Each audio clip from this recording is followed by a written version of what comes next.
महिला वर्गाने गुलाल कोणाला लावायचं ठरवलं? भाजपला. भाजपने कामच केले तसं की त्यांनी महिलांच्यासाठी योजना आणल्या सगळ्या.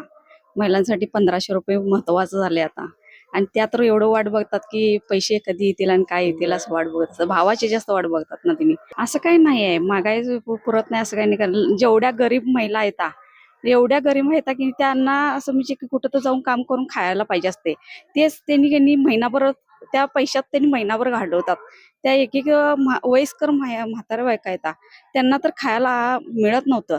ते आता त्यांनी 1500 रुपयेवर त्यांनी एवढं कणी घर चालवतात आणि दादांची वाट बघत बसतात की आमचे पैसे कधी दादा पाठवतात. पुरतात की म्हणतात खरं देऊ द्यात, काय नशिबानं ते मिळालं तर मिळू दे, त्याचा काही विषय नाही आहे.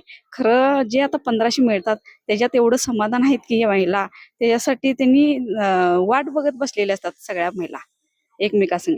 की सगळ्या महिला म्हणतात की आम्ही दादांना निवडून आणणार. भाजप कार्यालय हे येणं महत्वाचं आहे.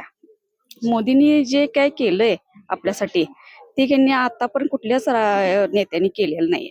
त्यामुळे आता हे महायुती आहे, महायुती ही अशीच पुढे चालू दे आणि असंच आयुष्यभर महिलांनी साथ मिळू दे, एवढी माझी इच्छा आहे.